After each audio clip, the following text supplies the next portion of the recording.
आज की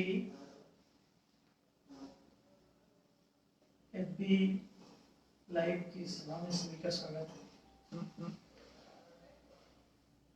न्याय धर्म सभा द्वारा संचालित न्याय प्रचार कार्यक्रम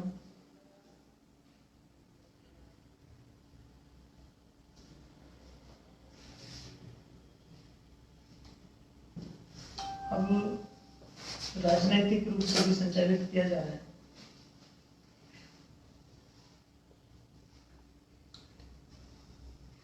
इसके लिए सभी माध्यम अपनाए जा रहे हैं जो न्यायोचित जिस प्रकार से भी न्याय प्रस्तावों का प्रचार संभव है वो सब कुछ किया जा रहा है। सभी मित्रगण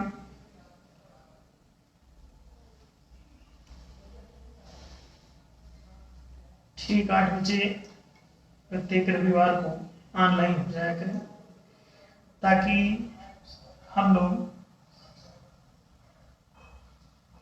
न्याय के कंसेप्ट को भली भांति समझ सकें। खास तौर से न्याय धर्म सभा के सभी कार्यकर्तागण विशेष रूप से इसे ज्वाइन किया करें जिससे कि उनको प्रॉपर जानकारी मिलती रहे। हर विषय पर न्याय प्रस्तावों पर भी बीच बीच में हम लोग बातें करते रहें और जो बहुत जरूरी और अतिशय महत्वपूर्ण प्रस्ताव हैं उनको किसी एपिसोड में हम लोग दिया करेंगे, उन पर बातें करेंगे ताकि सभी प्रस्तावों को बारीकी से उनकी विषय वस्तुओं को समझा जा सके और जन जन तक इसे पहुंचाया जा सके।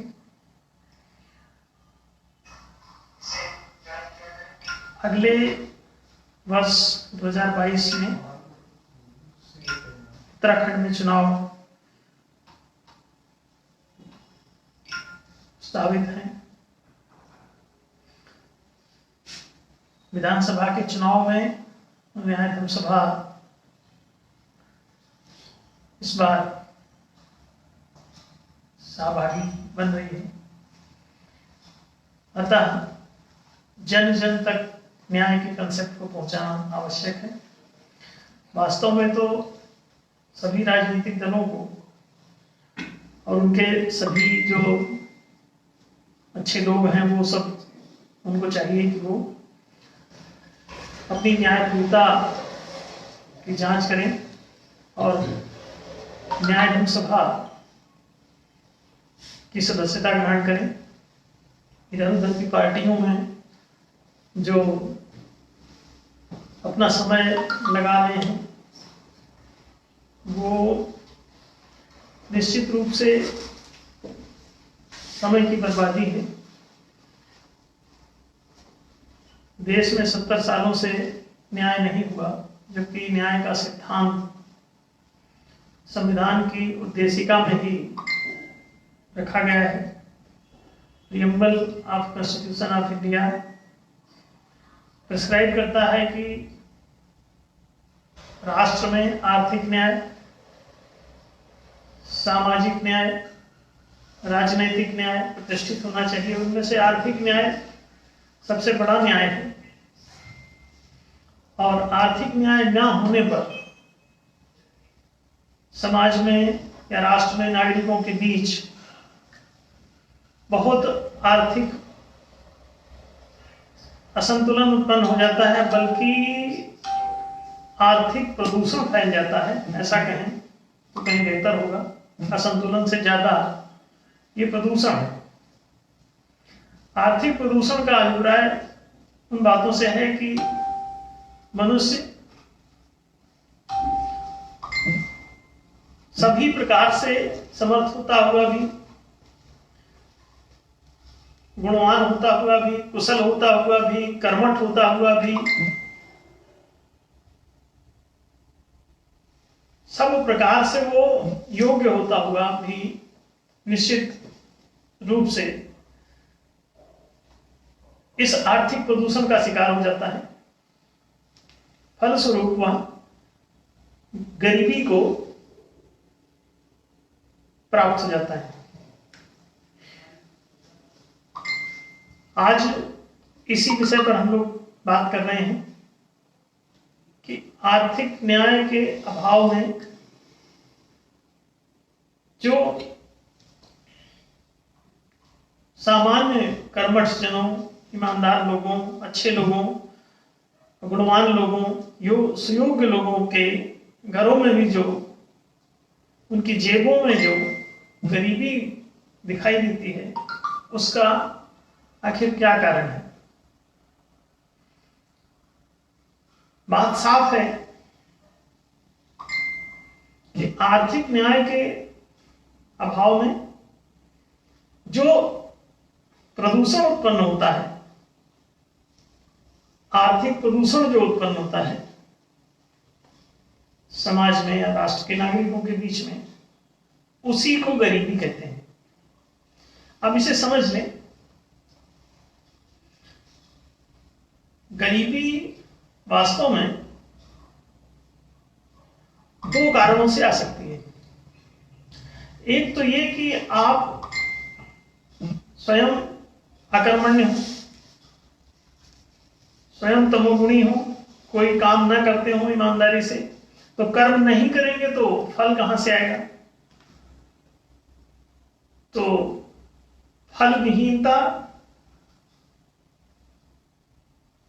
आपकी गरीबी है। यह हुआ एक कारण। अब दूसरा कारण,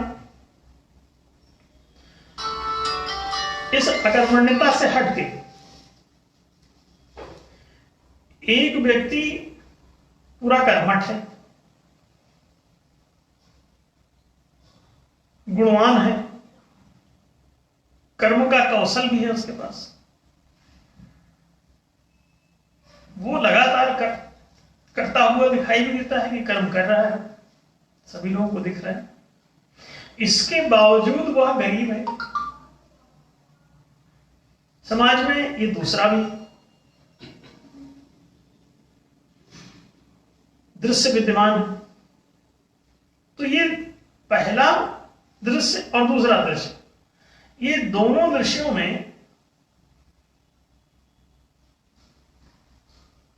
देखने में तो लगता है कि हाँ ये गरीब है दोनों, लेकिन वास्तव में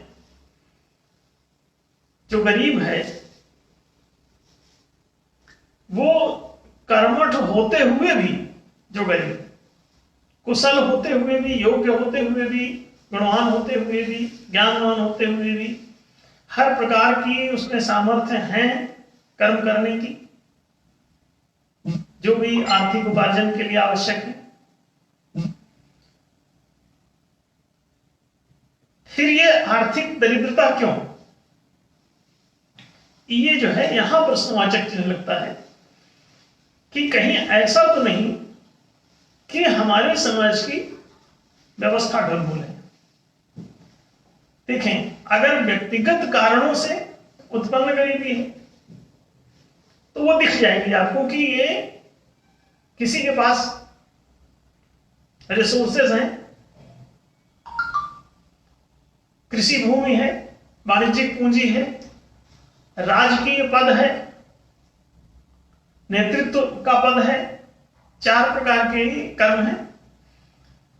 इन चारों कर्म पदों पर आदमी कहीं ना कहीं विराजमान हो और उसको ये चारों प्रकार की संपत्तियां या संसाधन उसके पास कोई ना कोई 4 में से हो। इसके बावजूद भी यदि कोई गरीब है तो उसे कहते हैं व्यक्तिगत कारणों से। तो पहली वाली जो गरीबी है वो व्यक्तिगत कारणों से उत्पन्न हुई है। व्यक्तिगत माने ये व्यक्ति स्वयं उसके लिए रिस्पॉन्सिबल है, व्यवस्था रिस्पॉन्सिबल नहीं, क्योंकि व्यवस्था ने इसको सारे अवसर दिए हैं, सारे संसाधन दिए हैं, गुण कौशल दिया है, इसकी सामर्थ्य का विकास किया है और इसने जितना अपनी सामर्थ्य उस व्यवस्था में विकसित कर ली है उसके हिसाब से इसको कर्म, पद और संपदा यानी संसाधन दिया गया है। अब इसके बावजूद भी वो गरीब है तो क्या कहलाया? व्यक्तिगत कारण। तो पहली वाली जो गरीबी है वो व्यक्तिगत कारण से होती है। अब सवाल यह है कि समाज में अधिकांश जो गरीब लोग हैं उनके पीछे व्यक्तिगत कारण नहीं दिखाई दे रही वाला, क्योंकि समाज में अधिकांश कर्मठ वर्ग गरीब है।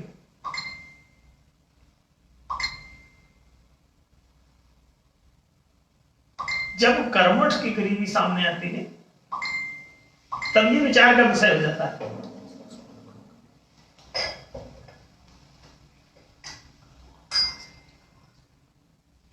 कि आखिर वो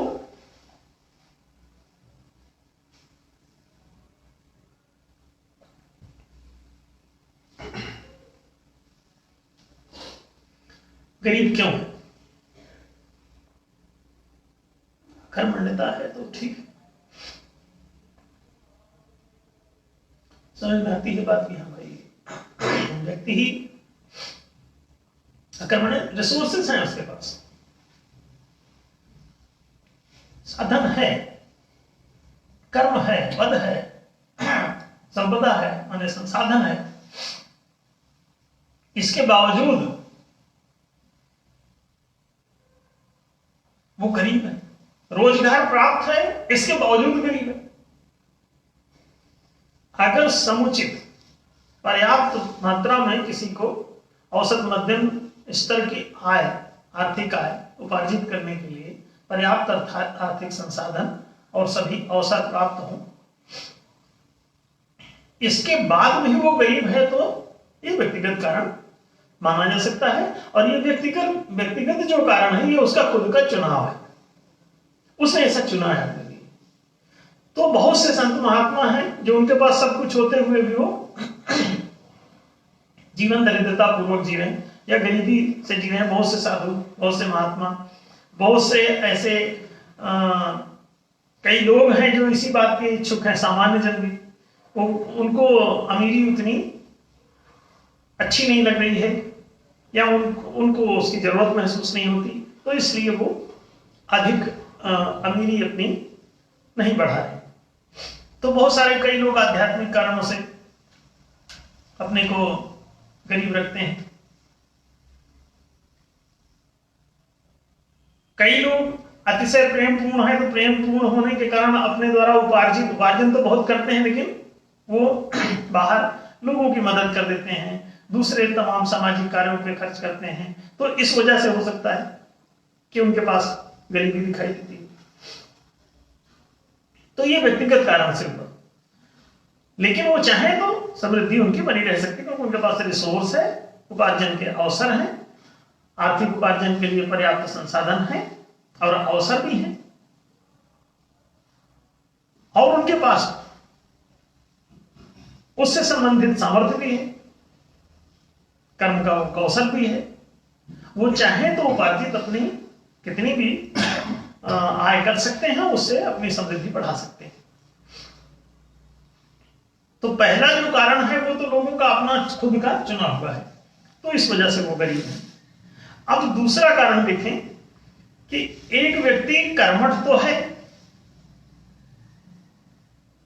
लेकिन उसके अपने संसाधन नहीं,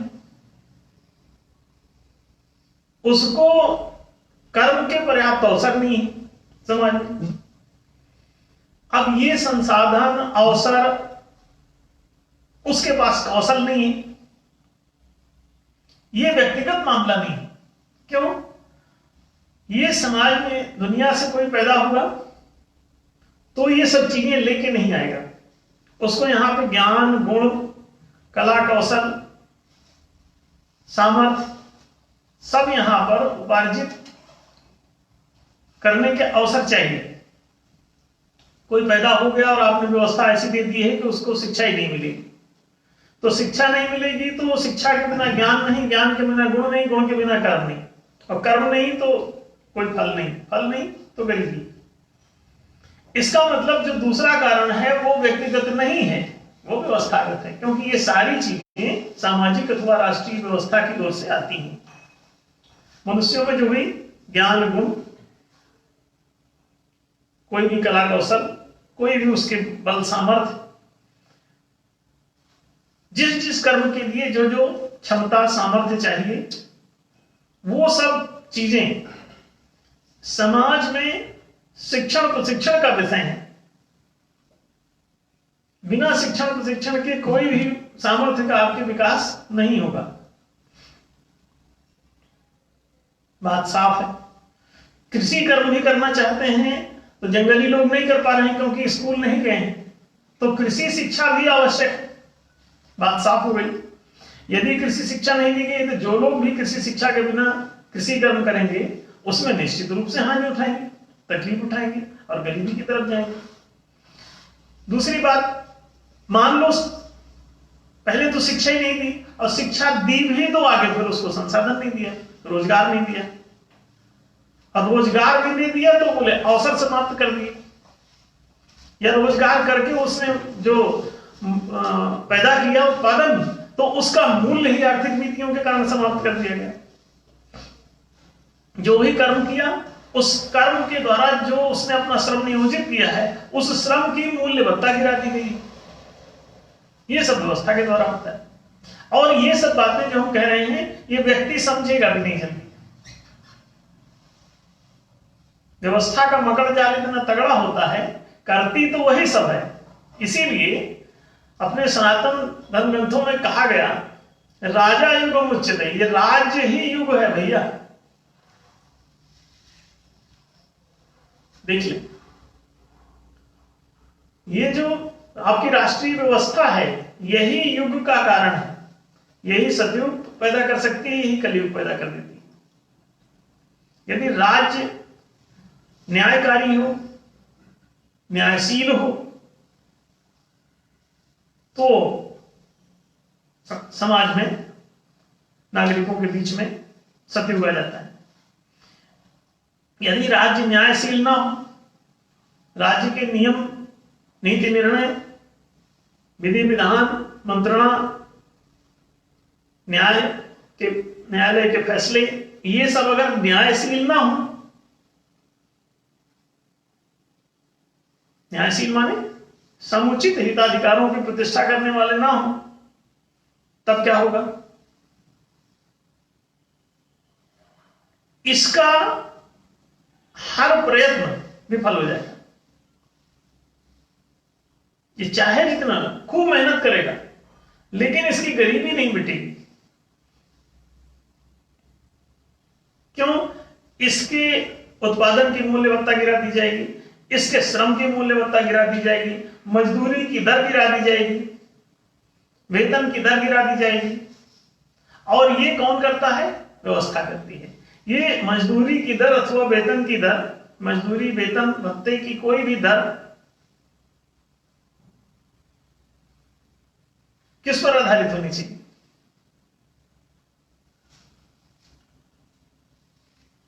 किसी भी व्यक्ति के लिए एक औसत मध्यम स्तरीय जीवन यापन की दृष्टि से जितना आवश्यक है उस स्तर पे लाके मजदूरी अथवा वेतन को सेट कर दिया जाता है। अब एक औसत मध्यम स्तरीय श्रम से औसत मध्यम स्तरीय आय होती रहेगी।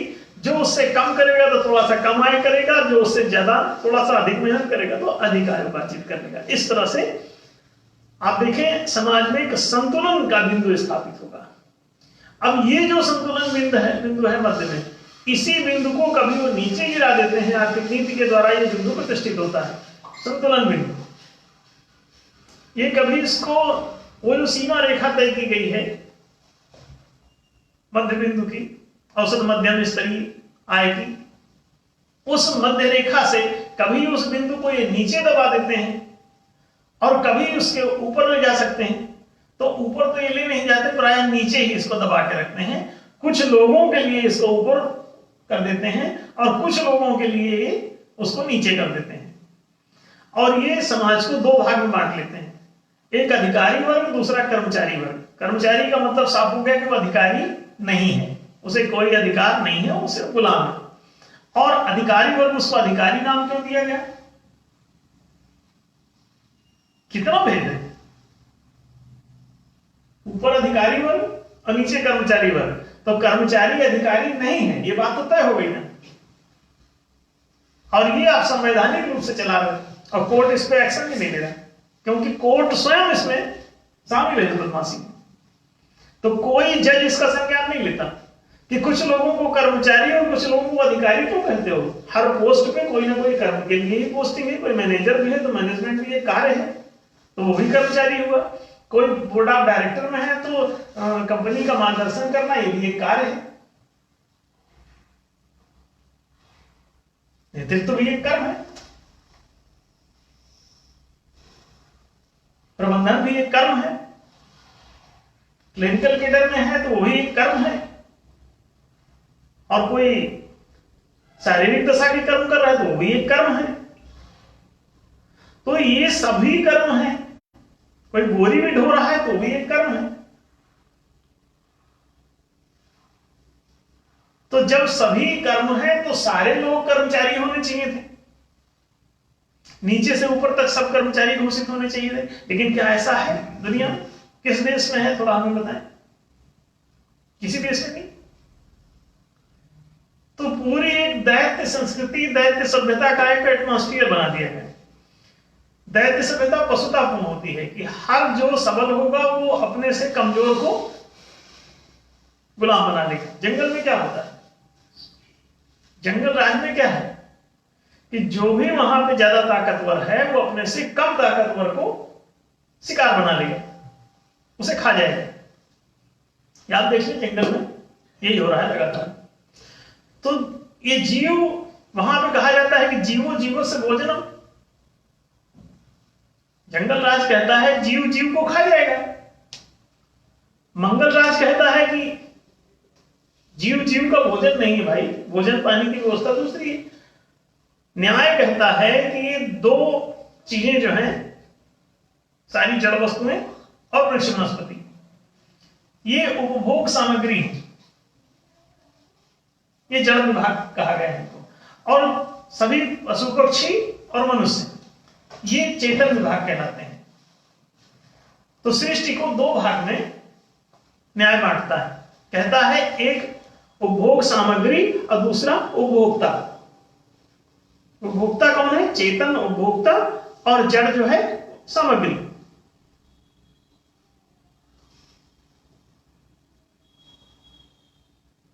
न्याय इस तरह से संतुलन स्थापित करता है। इस संतुलन को ही न्याय कहते हैं। अब एक जीव दूसरे जीव को खा जाएगा, ये जंगली बुद्धि है, न्याय की बुद्धि नहीं है, ये दैत्य बुद्धि है। जंगल में क्या है? दैत्य सभ्यता चलती है। तो दैत्यता माने जो द्वैत पर आधारित है, मैं को तू से भिन्न मानते हैं और जो भी इसमें ताकतवर है उसका कब्जा मानते हैं दूसरे पर, ये दैत्यता है। और देवता लोग क्या कहते हैं? वो कहते नहीं, मैं और तुम के बीच जो है संतुलन स्थापित करो। अधिकारों में संतुलन, कार्यों में संतुलन, जो जिस कर्म को करने योग्य है उस कर्म के पद पर उसे नियुक्त कर दो, ये न्याय कहता है। और उन कर्मों के प्रतिफल, सभी कर्मों के, कर्म चाहे जो हो, उसका प्रतिफल उस औसत मध्यम आय वर्ग के अनुकूल, उस आय सीमा के अनुकूल, उसका वेतन, मजदूरी, उसका श्रम का वैल्यूएशन और उसके उत्पादन की मूल्यवत्ता, ये सब उसी के इर्द गिर्द लाके खड़ा करो। ये संतुलन स्थापित करके रखना ये सरकार का, नेतृत्वकर्ता का और नायक है। नायक माने न्याय करने वाला। न्याय माने होता है संतुलन। तराजू को संतुलन बोलते हैं, बैलेंस। कौन सा बैलेंस? वही जो औसत मध्यम दर्जे की जो सीमा तय की है, उस तो बिंदु जो है, संतुलन बिंदु वहां है। और उसके नीचे ऊपर इसको मत खिसकाओ। आप उस कांटे को वहां सीधा करके रखो, तराजू को।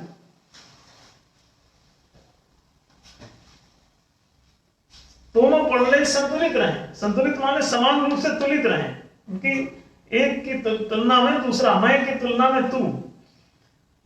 बैलेंस तराजू में दो पलड़े होते हैं, देखा आपने, एक पलड़ा मैं का और दूसरा पलड़ा तू का।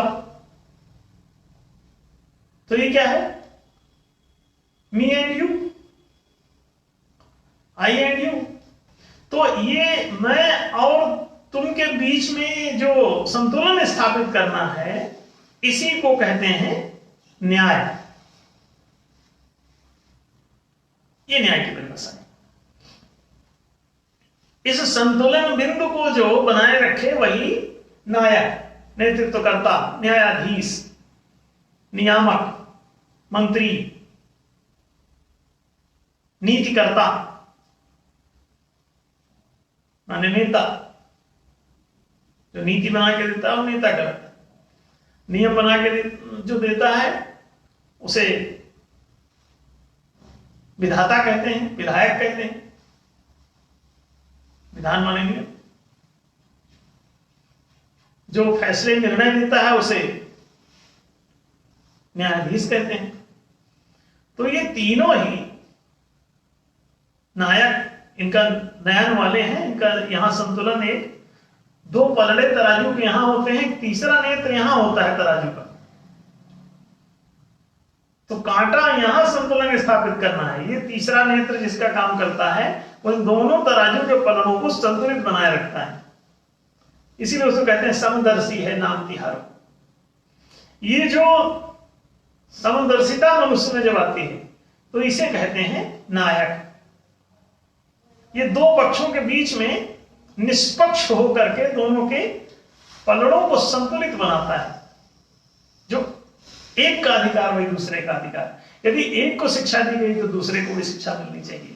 यदि मैं को शिक्षा दी गई तो तू को भी शिक्षा मिलनी चाहिए। यदि मैं को रोजगार दिया गया तो तू को भी रोजगार मिलना चाहिए। यदि मैं को आवासीय सुविधाएं मिल रही तो तू को भी आवासीय सुविधाएं मिलनी चाहिए। यदि मैं को चिकित्सा, सुरक्षा, बीमा, बैंकिंग, पेंशन, आश्रय, ये सब संरक्षण सेवाएं मिल रही हैं तो तू को भी ये चिकित्सा, ये सुरक्षा, ये बीमा, ये बैंकिंग, ये पेंशन, ये आश्रय, ये भविष्य निधि, ये सब संरक्षण सेवाएं मिलनी चाहिए। लेकिन कितनों को मिली? संतुलन बनाने वालों ने सब कुछ असंतुलित कर दिया। क्यों? वहां संतुलित व्यक्ति तो ले जाओ पहले। अंधो अंधा ठेलिया और सब रेखूपण, नयन बिना नहीं न्याय है। जिसका नयन ही फूटा हुआ है, नेत्र ही फूटा हुआ है, वो नेतृत्व कर रहा है। नयन के बिना न्याय कैसे होगा? तीसरा नेत्र जिसका काम कर रहा है वही कर सकता है। तीसरा नेत्र कहते हैं विवेक को। ये दोनों चरम चक्षुओं से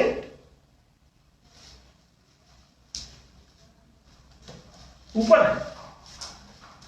तो आप देखिए, ये दोनों चरम चक्षुओं से ऊपर होने के कारण ये न्याय का प्रतीक है। दो पलड़े नेत्र के और इसके ऊपर एक ऐसे डंडी और उसके ऊपर एक कांटा, यहां पे कांटा। आप देखिए दोनों नेत्रों के ऊपर यहां पे एक नेत्र होता है, ये न्याय का प्रतीक है। यही नेत्र है, इसे तीसरा नेत्र कहते हैं। तो ये जो तीसरा नेत्र है ये ब्रह्म चक्षु है।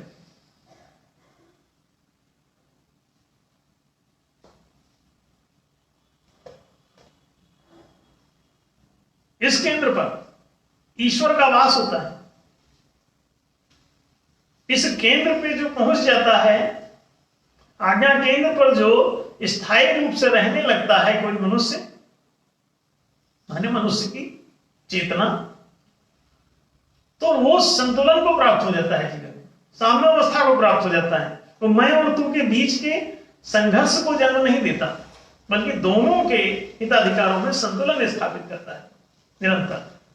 और ये बहुत बड़ा सर्कस जैसा काम वो करता है और इस जगत को ऐसा न्याय देता हुआ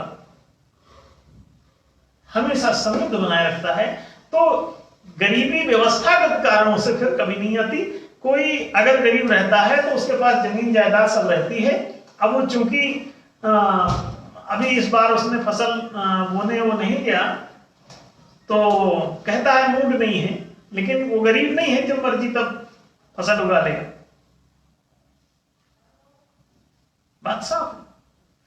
वो गरीब नहीं है, वास्तव में रिसोर्स है उसके पास, उसको मजा आ रहा है, इसलिए वो इस साल कहता है कि ऐसे ठीक है।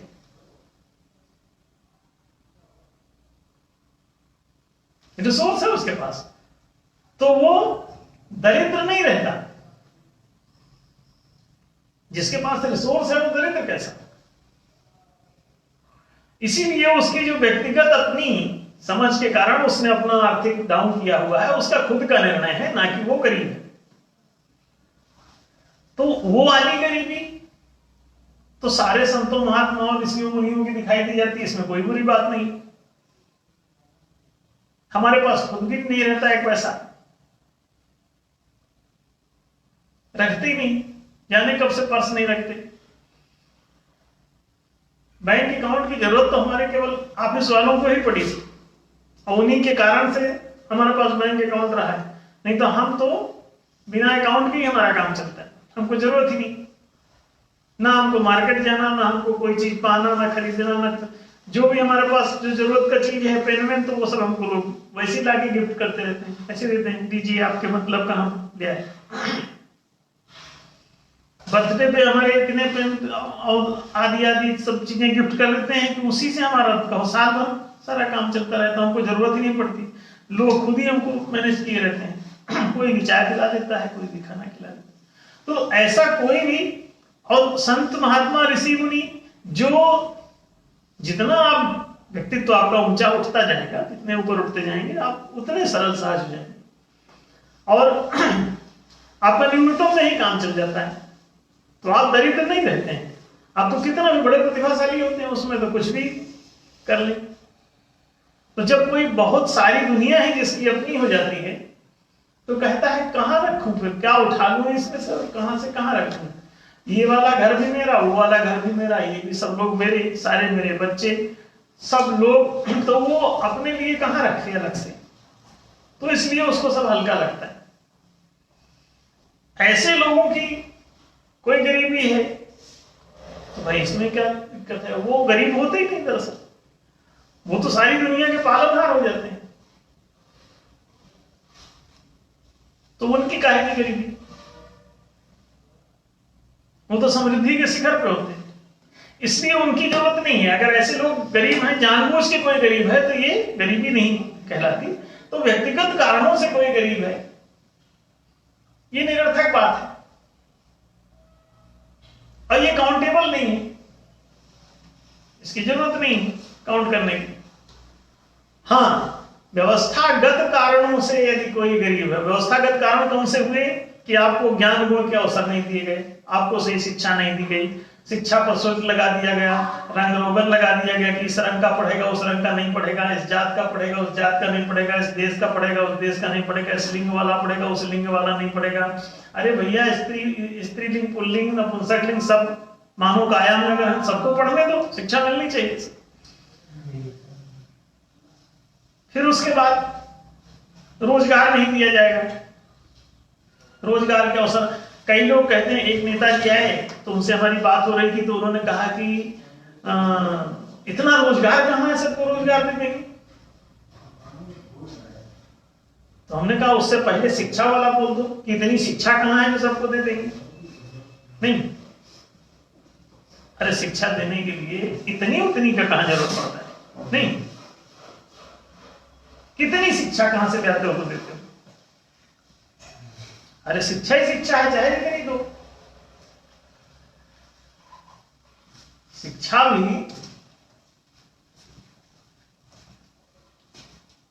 अनंत है। अरे भाई, एक भाषा सिखानी है, गणित सिखानी है, तो भाषा गणित तो है ही है, सबको दो, सबको सिखाओ।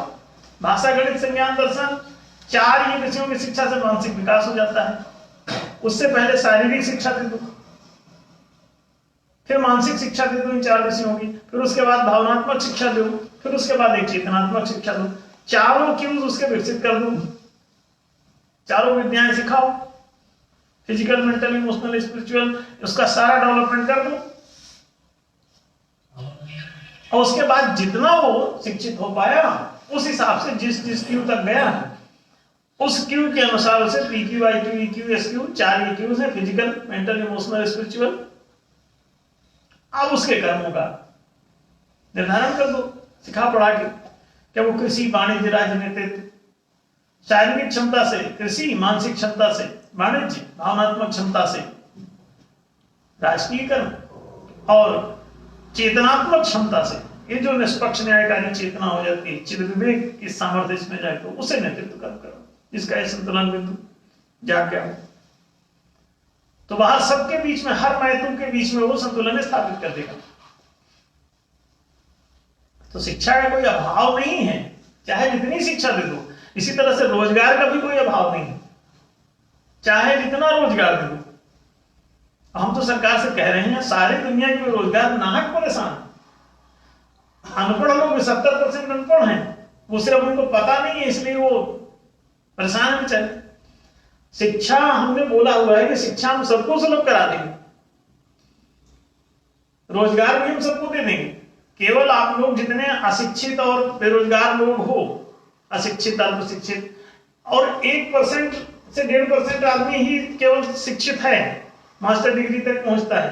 बाकी सब 99% लोग तो आप लोग अशिक्षित ही हैं या अल्पशिक्षित हैं। तो ऐसी स्थिति में हम ये कह रहे हैं कि सबको पूरी 25 साल तक सारी निःशुल्क शिक्षा दी जा सकती है, इसमें कोई तकलीफ ही नहीं है। जितना आप मेडिकल, इंजीनियरिंग, MBBS, BAMS और इंजीनियर और MTech और जितने भी प्रकार के टेक होते हैं सब आप शिक्षा ले सकते हैं, कहीं कोई तकलीफ नहीं। इसके लिए कोई बहुत खर्चा भी नहीं। जन जन तक, पूरी दुनिया के एक एक व्यक्ति तक शिक्षित किया जा सकता है और पूरी दुनिया को रोजगार भी दिया जा सकता है। और इसके लिए ऐसा नहीं कि कोई बहुत लंबा चौड़ा, ये एक दिन में ही सब क्रियान्वित हो सकता है कार्यक्रम, शिक्षा देने का भी और रोजगार देने का भी। एक विद इन ए क्लैश आपको टेबल थपथपाने की जरूरत है। इफ द न्याय धर्म सभा is going to make its government केवल टेबल थपथपाना पड़ेगा। और ऐसी छोटी मोटी बातें जो नीतिगत बातें इनको तो तुरंत ही क्रियान्वित कर दिया जाएगा। जिस किसी चीज में विधेयक की जरूरत है तो विधेयक बना के उसको पुटअप कर दो, और अगर बहुमत वहां जनता देती है तो उसे क्रियान्वित करो और हमेशा हमेशा के लिए कलयुगी लीला से मुक्त हो जाओ। क्योंकि राज्य ही जब युग है तो कलयुग काहे भुगत रहे हो भाई? सत्य को बना दो, सत्य के अनुकूल निर्णय दे दो। सत्य ये है कि इस दुनिया में दूसरा कोई है नहीं, जो मैं है वही तू है। अहम ब्रह्मास्मि तो सत्य कहता है तो तदसि। कारण एको ब्रह्म द्वितीयो नास्ति। इस जगत में सारा ब्रह्मांड ही ब्रह्म तत्व से बना है, तो दूसरा कोई तत्व ही नहीं है इस जगत में। एक ही तत्व है, एक तत्व रजा संसारा, कबीर कहते हैं, उपनिषद चीख रहे हैं। कृष्ण की गीता कह रही है कि समम सर्वेषु भूतेषु तिष्ठन्तं परमेश्वरम् और आत्मवत् सर्वभूतेषु यह पश्यति स पंडितः। अब आप देखिए, इस जगत में जब सारा जगत ही एक आत्म है, दीनदयाल उपाध्याय RSS के कार्यकर्ता थे। RSS पचा नहीं पाया क्योंकि उन्होंने एक बुक लिख दी, मानव एकात्मवाद, कि सारा ये मानव समाज सब एकात्म है, जो इधर है वही, जो मैं है वही तू है, इसके बीच में संतुलन स्थापित करो। वो लोग गुस्सा हो गए और उनको बाहर कर दिया। अब सिर्फ उनके नाम पे पॉलिटिक्स लोग खेल सकते हैं, लेकिन उनके इस बात को ना वो मानेंगे, ना उस पुस्तक को पढ़ेंगे, ना पढ़ने देंगे, और ना उसे लागू करेंगे देश में नियम कानून।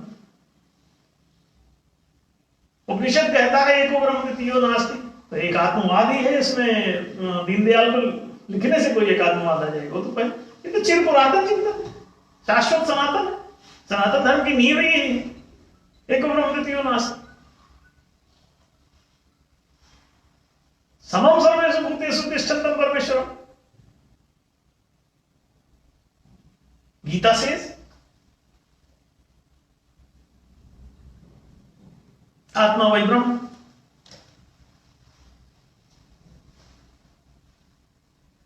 सर्वम खलु इदं ब्रह्म उपनिषद कहता है। निश्चय ही ये सारा का सारा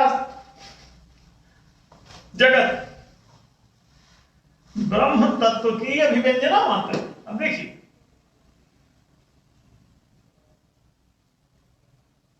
जैसे किसी फूल से खुशबू निकलती है, ऐसे ही ईश्वर से, ब्रह्म से ही ब्रह्मांड निकलता है, ईश्वर से ही जगत निकलता है। ये परमात्मा ही सब पदार्थ को बैठा है, सब एनर्जी का ही सकल रूप है। एनर्जी शाश्वत सनातन चीज है, आप उसको कुछ नहीं कर सकते, मिटा नहीं सकते। सब एनर्जी का बना है। आत्मना प्राणो जाए, इस आत्म तत्व से जो स्पेस तत्व है, इससे ऊर्जा निकलती है। ऊर्जा अनेक प्रकार के संस्कारों को ग्रहण करती है, उसमें सेंसिटिविटी है, तो अनेक प्रकार की चीजें ऐसे ग्रहण कर लेती है, धारण कर लेती है। और जैसा जो संस्कार धारण कर लेती है वही उसकी प्रकृति हो जाती है, और प्रकृति से ही तरह तरह के पदार्थ बन जाते हैं। कितना अद्भुत है, बड़ा सिंपल सा सब ज्ञान विज्ञान है, लेकिन आपको ये दर्शन नहीं पढ़ाया जाता। काहे नहीं पढ़ाया जाता? पढ़ा देंगे वो फिर पूछेगी जनता, तुम राजा कैसे बने, हम भिखारी कैसे हो गए, पूछी तुमको रोजगार कैसे मिला और हमको क्यों नहीं मिला, क्या हम दूसरे तत्व के बने। तो ये मैं और तू के बीच में आपने संतुलन स्थापित करने के बजाय संघर्ष उत्पन्न कर दिया। एक को कर्मचारी और दूसरे को अधिकारी। नहीं, सारे लोग कर्मचारी हैं। आश्रम व्यवस्था कहती है सब श्रमनिष्ठ बनो, अकर्मण्य नहीं। श्रम माने होता है कर्म, कर्मठ बनो। इसलिए कर्मचारी को श्रमिक भी बोलते हैं। आश्रम व्यवस्था माने श्रम निष्ठा, कर्तव्य निष्ठा, कर्म निष्ठा की व्यवस्था। 4 प्रकार की कर्तव्य निष्ठा है। पहला विद्या प्राप्त करो, फिर दूसरा है धनोपार्जन करो, जीविकोपार्जन करो। पहले विद्यार्जन करो, फिर जीविकोपार्जन करो। विद्यार्जन के लिए ब्रह्मचर्य आश्रम और जीविकोपार्जन के लिए गृहस्थ आश्रम। और इसीलिए विवाह माने रोजगार भी होता है। विशेष रूपेण कार्यभार हम सब कहते हैं। कार्यभार को वहन करो विशेष रूप से, यही तुम्हारा विवाह है। और शादी के टाइम पे ये संस्कार हो जाता था, इसीलिए धीरे धीरे कंफ्यूज हो गए। जैसे कि आप स्टील के बर्तन को, ये क्या है, तो आप कहते हैं ग्लास है। अब आप डिक्शनरी में देखिए कि ग्लास माने इससे संबंधित कुछ है, बोले नहीं, ग्लास माने कांच, शीशा। तो इसी तरह से आप बहुत सारे शब्दों में कंफ्यूज हो गए। क्यों? बदमाश लोग आपको कंफ्यूज करते हैं। दरअसल सही न भाषा पढ़ने देते हैं, न सही ज्ञान विज्ञान लेने देते हैं, न दर्शन पढ़ने देते हैं। आपको वो जानबूझ के धकिया देते हैं। कौन? जो भी दुष्ट प्रवृत्ति का आदमी कोई गलती से ऊपर अगर चला गया किसी राजकीय पद पर, तो राजा युग में गलत बैठ गया तो कलयुग पैदा कर देता है। अब कलयुग कहां से आता है? जब मैं तुम के बीच में संग्राम, मारकाट, अकर्मण्यता, कर्म किए बिना फल की इच्छा ही कलयुग। अब कर्म करके फल प्राप्त करो, इसे सतयुग कहते हैं। इसलिए सतयुग को कृतयुग भी कहते हैं, कृत्यों का युग, कर्मों का युग। और इसको कहते हैं तमोगुण। तमोगुण में आलस्य होता है तो अकर्मण्यता होती है, तो ये अकर्मण्यता का युग, कलयुग। तो कलयुगी नहीं भैया, सतयुगी बनो और न्यायोचित बात करो, मैं तुम के बीच में संतुलन स्थापित करो। जैसे जैसे आप न्याय की ओर बढ़ेंगे, जीवन अच्छा होता चला जाएगा। गरीबी का कारण आप समझ गए होंगे। एक तो व्यक्तिगत कहा गया, दूसरा व्यवस्थागत कहा गया। आदमी जो व्यक्तिगत रूप से कोई गरीब रहना चाहता है, ये उसके लिए दुखद नहीं है। जो जानबूझ के रहता है तो उसको कोई कष्ट नहीं होता। ये जो व्यवस्था मजबूरी में जो गरीब है, ये व्यवस्थागत है। जो चाहता तो है कि वो कर्म करे, लेकिन कर दिया नहीं जाता। चाहता है कि वो रोजगार करे, लेकिन रोजगार का साधन नहीं दिया जाता। तो शिक्षा का संसाधन भी अनंत है और भैया रोजगार का संसाधन भी अनंत है। ये एक दिन में ही सबकी बेरोजगारी दूर की जा सकती है, एक दिन में ही सबको शिक्षा का द्वार खोला जा सकता है। सब 25 साल तक सबको निःशुल्क शिक्षा आराम से मिल सकती है। अब तो यहां तक कि घर बैठे ऑनलाइन शिक्षा दे तो कोई एक पैसे का खर्च नहीं। इलेक्ट्रॉनिक बुक्स, ई बुक्स का जीरो कास्ट की, उनकी कोई लागत नहीं। एक बार सब अपलोड कर दो और में जिसको जिसको जो पढ़ना है सारी किताबें डाउनलोड करवा दो, क्लासेस बना के सबको ऑनलाइन पढ़ा दो। बच्चों को बुलाने की जरूरत नहीं। स्कूल कॉलेज की बड़ी बड़ी इमारतें बिल्डिंगें फालतू बना रखे हो, अहंकार बस, आवश्यकता ही नहीं है अब तो। और इसको ऑनलाइन में सुविधा दे दो, सब लोग घर बैठे पढ़ लेंगे। टीचर लोग एक जगह से कहीं से पढ़ा दें और ज्यादा टीचर की भी जरूरत नहीं। ऑनलाइन क्लासेस एक बार करा के स्टूडियो में और उसको रिकॉर्ड कर लो और सभी बच्चों को ऑन कर दो, उनको तो यही लगेगा कि सीधा लाइव में चल रहा है।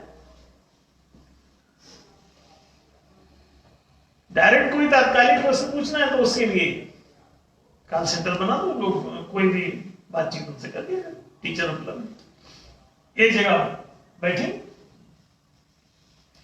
जहां प्रशिक्षण की जब बात आएगी तो प्रशिक्षण के लिए एक जगह एक सेंटर बना दो, उसमें 8-10 बच्चे को बुला लिया करो, बीच में उनको ट्रेन कर करके घर भेज दिया करो। अब बाकी जितनी थ्योरेटिकल पढ़ाई हो तो सब ऑनलाइन, जरूरत क्या है? थ्योरी और प्रैक्टिकल, थ्योरी सब ऑनलाइन पढ़ सकते हो,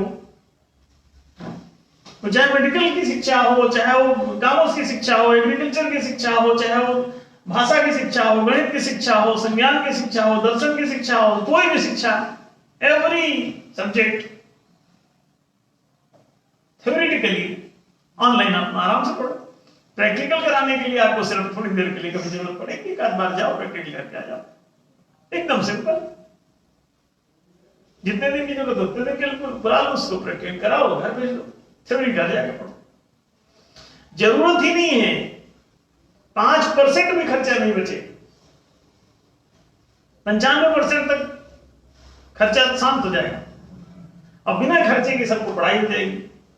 और तमाम डॉक्टर इंजीनियर सब जितनी रिक्वायरमेंट है उतनी ही उसमें भर्ती किया करो। मान लो आपको 1000 डॉक्टर चाहिए तो इस बार 1000 डॉक्टर की सीट उसमें टेस्ट ले लो और उसमें से ऊपर से सीरियल नंबर से मेरिट लिस्ट बना लो, उसमें से ऊपर से 1000 शिफ्ट कर दो, बाकी को दूसरा टेस्ट, वो जिसमें पास हो जाए वहां उनको भेज दो। फेल करके बाहर करने की जरूरत नहीं। एक चीज में नहीं कर पा रहा तो दूसरे वाले सेक्शन में उसको बैठाओ, इस वाले सेक्टर में, इस वाले फील्ड में काम करके देखो, इसको ट्रेनिंग करके देखो, रास्ते सब खुले रहेंगे, सबको रोजगार मिलेगा, सबको शिक्षा मिलेगी। शिक्षा जैसे ऑनलाइन कर दो, सब डिजिटल शिक्षा, अब फिर करेंसी को भी डिजिटल कर दो और मौद्रिक तरलीकरण प्रणाली, संतुलित मौद्रिक तरलीकरण प्रणाली लागू कर दो। और हमने कहा कि न्यूनतम 1 करोड़ रुपए सभी को मौद्रिक पूंजी सरकार सुलभ कराएगी। एनडीए सरकार अगर ये सत्ता में आती है तो 1 करोड़ रुपए की मौद्रिक पूंजी, किसी को ना कर्जा लेने की जरूरत, ना कोई नाटक नहीं, कोई भी अपनी सिक्योरिटी लगाओ और उसमें से विड्रा कर लो 1 करोड़ रुपए तक। सिक्योरिटी नहीं है तो ऐसी चीज खरीदो जिसकी खुद सिक्योरिटी, उसका पेपर ही लगा देना, काम खत्म आपका। कोई गरीबी नहीं, कोई भुखमरी नहीं, कोई तबाही नहीं, पूरा देश समृद्ध होगा, पूरा देश रोजगार में होगा, कोई बेरोजगारी नहीं होगी। और बेरोजगारी नहीं तो गरीबी नहीं। सबको शिक्षा, सबको रोजगार, सबको सुविधा। हाँ, वो लोग क्या नारा देते हैं? सबका साथ, सबका विकास। अच्छा, विकास क्या होता है? न्याय होता है कि विकास होता है? तुम विकास कैसे होगा? खाना पानी दोगे नहीं, विकसित हो जाएगा, मर जाएगा। सबका साथ कहेंगे नहीं कि सब लोग वोट दो और बाकी विकास करते रहो।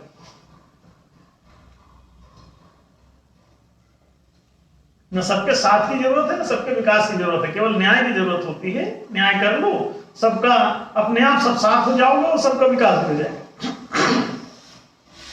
न्याय करने से जब आपको सही शिक्षा मिलेगी, सही रोजगार मिलेगा, सही सुविधा मिलेगी, संरक्षित, तो विकास ना हो जाएगा।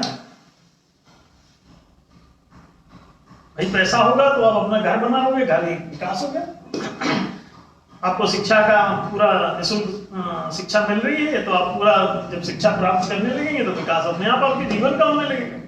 तो आपके समृद्धि का विकास, आपके जीवन का विकास, आपके समाज का विकास, आपके गांव का विकास, आपके शहर का विकास, सब कुछ हो जाएगा। अब गांव शहर का झंझट ही खत्म हो जाएगा। दरअसल सब जगह आप देखेंगे कि ये जैसी स्थितियां पैदा हो जाएंगी, गांव सारे के सारे शहर जैसे दिखेंगे और शहर की घिचपिच सब खत्म हो जाएगी।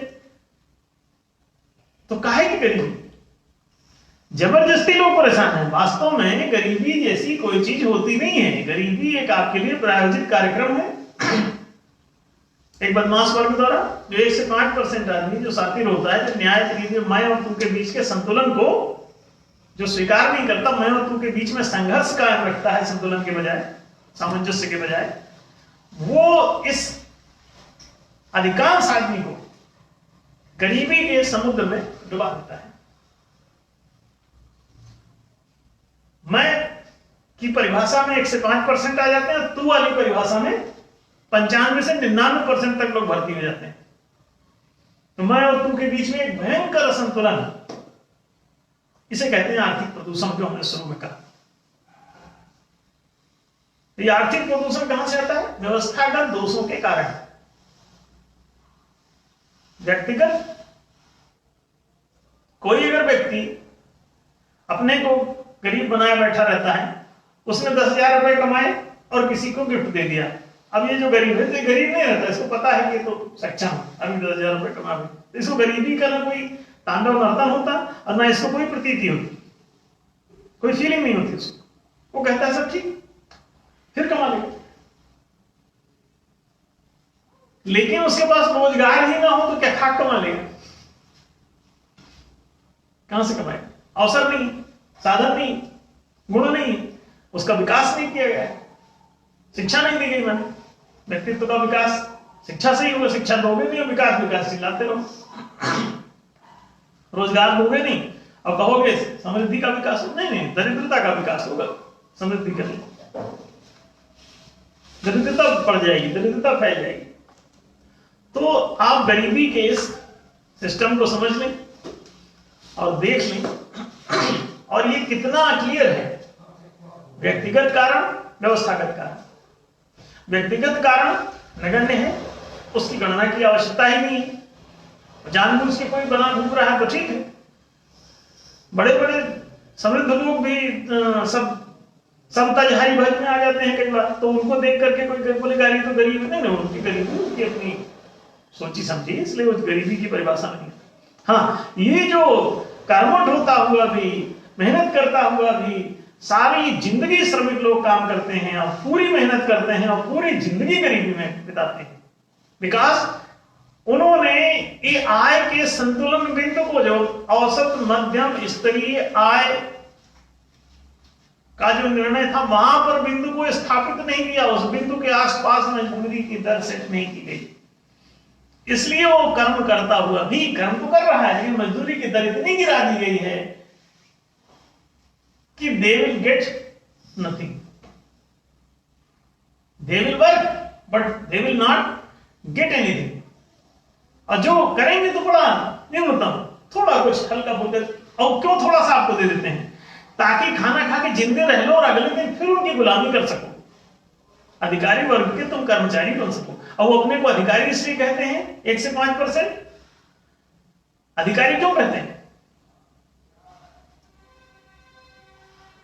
ताकि आपको पता चल जाए कि वो अधिकारी हैं, आपको कोई अधिकार नहीं। अब आपको अधिकार देंगे भी तो वही कर्म का ही देंगे।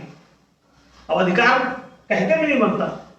गीता ने तो कहा था कर्मण्येवाधिकारस्ते, लेकिन अब वो तो ये भी नहीं कि अधिकारी तो दूसरा ही रहेगा। अमा फलेषु कदाचन, बोले फल कर्म तो करो, फल में हाथ मत लगाना। फल तो अधिकारी लोग लेते हैं, 1 से 5% लोग। तो सावधान रहो। ये तमाम ग्रंथों संतों ने आपको बेड़ा गर्क कर दिया। गलत बातों की शिक्षा दे, वो मैं और तू के बीच में असंतुलन का ही भाषण देते रहे। एक को कर्मचारी, दूसरे को, अरे सब कर्मचारी हो भाई। कृषि कर्म, वाणिज्य कर्म, राज्य कर्म, नेतृत्व कर्म, ये चारों कर्म होते हैं। समाज में सब लोग कर्मचारी होंगे। और न्याय धर्म सभा घोषणा करती है कि इस दुनिया में सारे लोग कर्मचारी होंगे और अपने अपने कर्मों के अधिकारी होंगे, माने कर्मण्येवाधिकार अस्ति। अब फल भी तुम्हारे ही हो, कदाचन नहीं। कदाचित भी फल पर कहते तुम्हारा अधिकार नहीं। ना, कर्म और फल दोनों के तुम अधिकारी हो। यही न्याय है कि जो जितना कर्म करता है उसको उतना फल प्राप्त हो। इसे ही सनातन धर्म का कर्म सिद्धांत कहते हैं। ये कर्म सिद्धांत ही न्याय सिद्धांत के नाम से जाना जाता है। जो जस कीन स्वतः फल चाखा, कर्म प्रधान विश्व करे रखा। ये कर्म प्रधान, ये सारे लोग, मनुष्य जो है कर्म काया, मनुष्य का जो शरीर है ये कर्म काया के नाम से जाना जाता है। तो ये सभी लोग कर्मचारी, इसीलिए सबके लिए कहा गया था कि कर्मण्येवाधिकार अस्ते। वहां पे ऐसा नहीं था कि अधिकारी वर्ग अलग होंगे, कर्मचारी वर्ग अलग होंगे। नहीं, सब कर्मचारी हो। कर्मण्येवाधिकार अस्ते, सबको कर्म करने का अधिकार है। इसलिए कर्मचारी और अधिकारी दोनों वो स्वयं होगा। इसलिए बोले फल की चिंता मत करना, फल तो तुम्हारा ही है, क्योंकि दूसरा कोई फल लूट के भागने वाला नहीं बचा। कर्मण्येवाधिकार अस्ते। अब बोले फल मां फलेषु कदाचन, फल की चिंता आप करो ही मत, फल तो तुम्हारा ही है, क्योंकि वो दोनों मायतों इकट्ठे कर्मचारी बना दिए गए हैं। तो फल लेके भागने वाला दूसरा कोई बचा ही नहीं। अद्वैत दशा पैदा कर दी गई, दोनों के बीच में संतुलन स्थापित कर दिया गया। सब में समता और औचित्यता का सिद्धांत न्याय है। तो समान रूप से सब कर्मचारी हैं और अपने अपने कर्मों के अनुसार फल पाने के सब उचित रूप से अधिकारी हैं। तो इस समता और औचित्यता को मिला करके समुचित न्याय का यह सिद्धांत कहलाता है। समुचित शब्द से न्याय, सत्यात्मक न्याय जो है वो परिभाषित होता है। तो ये सब आप जब देखेंगे, समझेंगे, तो ये भी स्पष्ट हो जाएगा कि गरीबी वास्तविक नहीं है। और हमारे लेक्चर इसको कीमती समझें, इसे बार बार सुने, इसे रिपीटेडली सुने, और जिंदगी भर सुने, और जिंदगी भर सुनाए, अपने पड़ोसी को सुनाए कि गरीबी कुछ नहीं होती, फालतू आपको गरीब बना रखा है चंद लोगों ने। और वो 1% से 5% तक की आसुरी प्रवृत्ति का गलत आदमी अगर गलती से चोर डाकू ऊपर पहुंच गए तो वो सबको तहस नहस कर देते हैं, खून के आंसू रुला देते हैं। तो अब खून के आंसू रोने की आवश्यकता नहीं है। सभी लोग न्यायप्रिय बनो और जैसा अपने लिए चाहते हो वैसा अपने पड़ोसी के लिए चाहो। हर संत महात्मा ने, हर बाइबल कुरान ने आपको यही उपदेश किया कि जैसा तुम अपने लिए चाहते हो वैसा अपने पड़ोसी के लिए चाहो। यही सत्य का सिद्धांत है। सत्य ब्रह्म है, ब्रह्मानुकूल ही आचार व्यवहार करो तो जैसे तुम, जैसा स्व वैसा पर, माने जैसा तुम स्वयं हो वैसे तुम्हारा पड़ोसी। तो अपने लिए शिक्षा रोजगार सुविधा संरक्षण चाहो, पड़ोसी के लिए भी शिक्षा रोजगार सुविधा संरक्षण चाहो। यदि पड़ोसी को नहीं मिलता तो अपने लिए भी मत चाहो। श्रूयताम धर्म सर्वस्वम श्रुत्वा चाप्योधार्यताम आत्मनः प्रतिकूलानि परेशान न समाचरे। धर्म का सर्वस्व सार सुनो। सनातन धर्म क्या है इसका पूरा सारांश सुनो, ग्रंथ कहता है। और क्या?